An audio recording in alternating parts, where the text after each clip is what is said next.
What's going on, YouTube? Welcome back to another video. So I apologize if this is another garage video. As I was watching my previous, the one I just recorded for you guys, I realized I snuck in something kind of important actually, which is the buying process of one of these cars. I kind of want to elaborate on that on this video. So when you're buying one of these cars, first off, get to know the shops in your area because not a lot of people realize that well, if you're lucky enough that you have a multitude, you're in a central city like San Francisco, Los Angeles, something like that, Atlanta, you have a lot of exotic car dealership that you can ask questions to or take your car into service. But if you're somewhere in like a rural area, it becomes like a 1 hour drive, 40 minutes, something like that. It becomes kind of cumbersome to get something quick, for example, a simple oil change is like 100, if it's 100 miles or 80 miles away from your house. Owning one of these cars can become cumbersome. So that depends on your personal preference. It's just some people driving, it's fine, because you don't drive this car often. It's fine to drive it 100 miles. But for some reason, sometimes if you have a service that you need to leave it there for, let's say, sometimes they do oil changes. It takes like 2 hours to 4 hours nowadays for some reason. Then either you have to Uber back home, which is because you can't wait, or you can wait there, and like the cost of that travel is just not considered. People not considering that kind of. They're not thinking about that in their mind when they're buying one of these cars. So I want to piggyback on that point where get to know the shops in your area if you actually have one, and actually talk to them and ask them questions about the car that you're interested in and see what they think about it. You also gauge their personality. If there's somebody that you want to work with, that's gonna be crucial, because when I have, like I said, my relationship with my mechanic, I basically text him every. I know it could get annoying, but sometimes you have questions like something small, like how do you use this? What do you do? The proper tips of driving something. What's this? What does this sound mean? What does this light mean? Small things like that. Getting an answer quickly. It's very it makes the ownership much more better in general. It's just when somebody, I've had an experience with other mechanics where you have to talk to the receptionist first and then get a hold of them. Like you can't just reach them quickly because either they're busy or they just don't take time for their customers in that way. So all this to say is just, yeah, get to know the shops in your area before you even buy one. This goes without saying about getting a PPI. Most of these cars, you see them out of state, unless you are lucky enough to find your car within your local state or city. But most of my cars that I bought, which is really far away, one of them is in Atlanta. This one came from North Carolina. There's not a lot of choices in terms of a good price when you're in California, because California, everyone wants a California car. Everything's expensive here. So for me, I specifically look. I don't prioritize it, but I consider every car outside of California. If it's yeah, Atlanta is a good place to look. North Carolina is okay too. Texas, you have some in Arizona, things like that. It's but get to know the shops there too, because you have to get a PPI. Not getting a PPI is it's a gamble. So I've done that in the past and it bit me. So if you watch my previous videos, maybe I alluded to that, but there is a couple of cars that I bought that I didn't do a PPI, but the F430, I specifically had somebody checked it. I even went there personally to Atlanta to look at the car and drive it around. So I had full knowledge of what was going on in that car before I bought it and shipped it to me. So it's really I'm saying this because you can get away with stuff like this buying it out of state. For example, my TRX, I bought it from Kentucky, sight unseen. I signed all the papers. I didn't even look at the car, so I ordered it. It came in. It came into the dealership in Kentucky. Um, Dan Cummins, Paris, Kentucky, I believe. They were amazing. It's like the most amazing dealership experience I've ever had in buying a car without seeing it, sight unseen. I paid for it.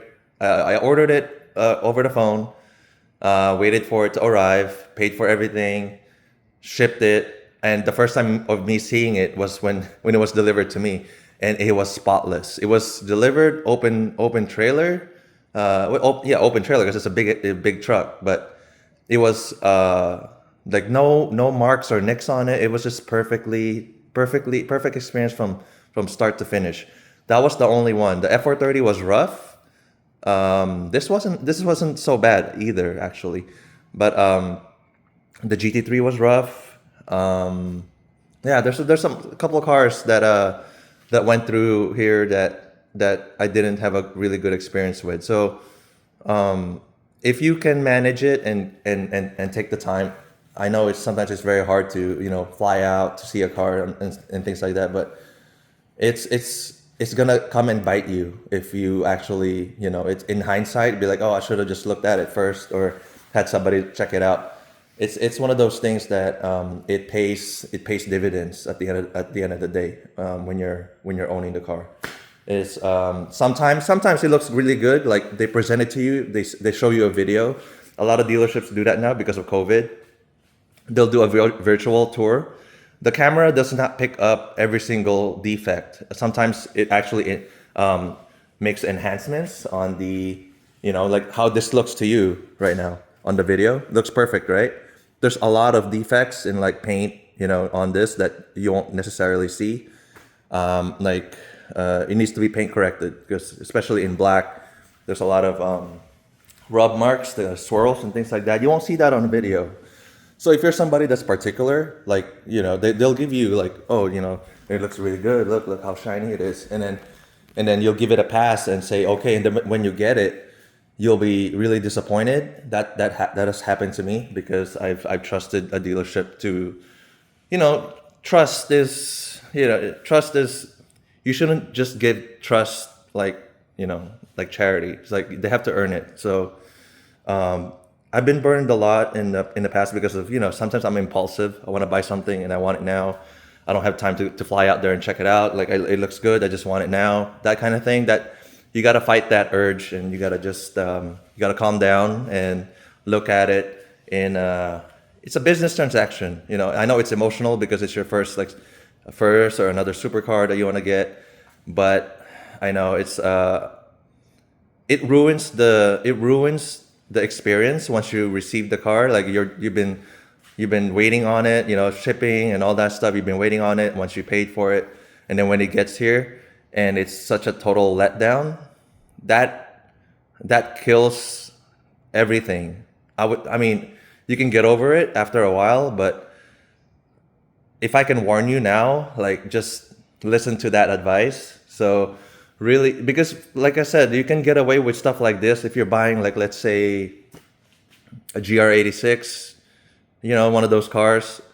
They're not bad cars. I'm just saying like those cars that you have a lot of dealer network around you, and even a lot of independent shops will be able to help you with any work that you need done on a car like that. It's just one of these. Like for me right now, I moved away from the city. I moved a little bit far away from San Francisco, which is like 100 miles away. And there's no dealer here for this car at all. There's not. That's why I have to ship this to my mechanic in San Jose, which is like, 100 miles away, exactly 100 miles. And that is what I have to go through now. There are independent shops here in my area. I just don't trust them. I don't know them and I don't trust them yet. So in time, maybe, but that's one of those things that you have to build up as you go along. So this is my second supercar, and I had a really great experience with my first mechanic, which is the one I'm using now. So I'm gonna keep using him until he can't help me anymore, which I don't foresee that ever happening. So that's one of those things. I think it's if somebody told me that in the beginning, maybe I would have saved a lot of money and time with a couple of cars that I should have not have bought. But it's because I was impulsive and emotional about buying cars that I just want. I want it and I want it now, and I don't listen to advice sometimes. that came to bite me. So I think it's a very important advice that somebody should hear if they ever come across this video. I think it's valuable to know that. I also want to warn you guys about, it's getting too long, it's 10 minutes now, but this last point is the exotic car scene. It's a little bit predatory. I'm not saying, I mean, I don't want to sound so dramatic, but every car, the whole car scene is kind of predatory in general. So the exotic car scene is a little bit more of, if you're a novice in shopping for one of these cars, there's a high chance that somebody could pull a fast one on you. So, like for example, because these are high value vehicles, right? I guess anything with high value, there's a lot of sellers are always going to try to pull a fast one just to get the most, because they know people would want them regardless. If you hide the defects enough, they can pull a fast one. So, I urge you guys. This is one of those. This is a piggyback to that point. You need to come and see the car, and you need to have somebody check it out. Somebody that knowledgeable. If you have a friend nearby that's local, that's great. That's even better. To come look at the car for you, drive it, and stuff like that. It's just, and they can tell you like, hey, is this okay with you? Is this okay with you? Like, I saw this. Is this okay? That kind of stuff. Because sometimes they will polish the car like so well to hide all the defects so that it's okay to be sold. And then once it's sold, once you actually put your hand on it and see everything, there's a lot of things that is not good to you personally if you ever saw it in the first place. Luckily for me, this one, I did buy it sight unseen, but I've also already dealt with the dealership before, and I already have experience in how they handle cars. So yeah, it is still a gamble at the end of the day, but this was a good gamble. This is a very clean car, very clean example. And the success rate of buying a car sight unseen is, it varies from people to people. For me, it's probably 50-50 at this point.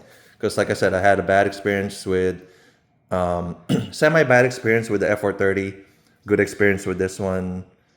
So it's like about average. I would say 75% success rate.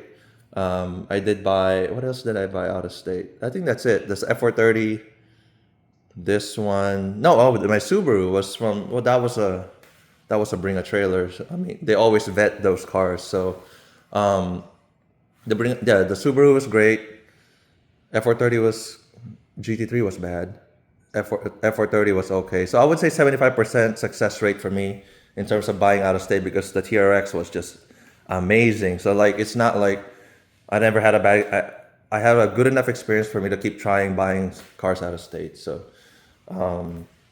yeah, the exotic car scene is just it's very predatory, and a lot of people. You'll see a lot of stories. I think recently, Normal Guy Supercar posted about even business owners get screwed over by other exotic car people. So, it's just when there's a lot of money involved, people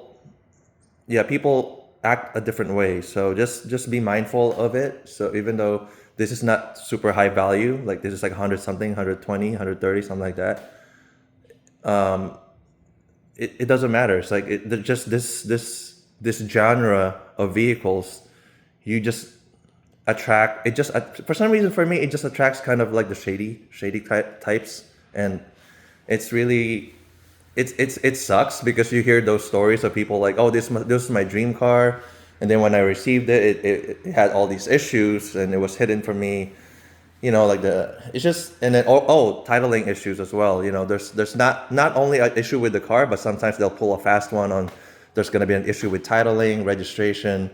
I think I have a buddy that actually some reputable dealers even actually still mess up. So, but when it comes to that, there's just no way for you to find out. Unfortunately, if it's a titling issue or a registration issue, there's just no way. So, but for the most part, if you can do your due diligence and actually checking out the car yourself and it's good, the titling is one of those things that you just kind of have to put on faith, because sometimes, like a buddy of mine, the title never showed up and we don't know where it is. They don't know where it is, and they're trying to maybe produce another title so that it can be registered. like stuff like that. And so your temporary plate is almost expired, or been expired. You gotta work on that. I think that happened with my F430, though the title got lost because it was an out-of-state car. They had to, the previous owner lost the title or something like that, and I have to, they have to get a duplicate and then give that duplicate to me. Then I have to file it, and I have to do my DMV thing. So yeah, there's a lot of I know this is like fear mongering kind of thing, but you can eliminate a lot of the potential headache, at least for the cars, the car portion of it, by getting it checked out PPI by a reputable shop, and hopefully somebody nearby, or just looking at it yourself. If you can't afford to, I mean, you fly out. Yeah, I know it takes time, but it's actually, I think it's the best thing. If you can't even do a PPI, if you actually just go there yourself, and even if you don't know cars, I mean, if you're looking for a car like this, you would sense something. If something's wrong, you will sense it. You know, you look under the car, there's something leaking, something sounds weird, it drives funny. Those are all the same with any car that you shop for. So, and it's better because now you have first-hand experience, and if this is okay with you, some things are okay with you, even though it's not perfect. Oh, this is okay. I can deal with this. This is okay. I can tolerate this. This is fine. Then that's great peace of mind, because if somebody tells you a secondhand, a friend of yours or a PPI tells you if something is good, maybe it's not okay with you. So it's like one of those things. Like, it's really just best for you to see it with your own eyes. And it went too long. Sorry. I just thought that was a really important point that I never made a video on. And I hope that gave you guys some insight in buying one of these cars, because I get a lot of questions actually, like, oh, the Gallardo is one of my dream cars, and it's attainable. It's an attainable supercar. It is, so when it's your first, you get emotional, because my F430, that's why there's so much problems with it, because I was so emotional and I want it, and it's in my price range. So it's in my price range. It was cheap, and there's a reason for that. And I made videos of that. If you search on my channel F430, you'll see why it was cheap. So if that's something that you can tolerate, then yeah, go for it. And that's gonna be your own journey. So once again, thank you guys for watching, and I hope this one helped you out if you're shopping for one of these. And yeah, give it a like if this is something interesting to you, and subscribe to the channel. And thank you guys for watching, and I'll see you guys on the next one.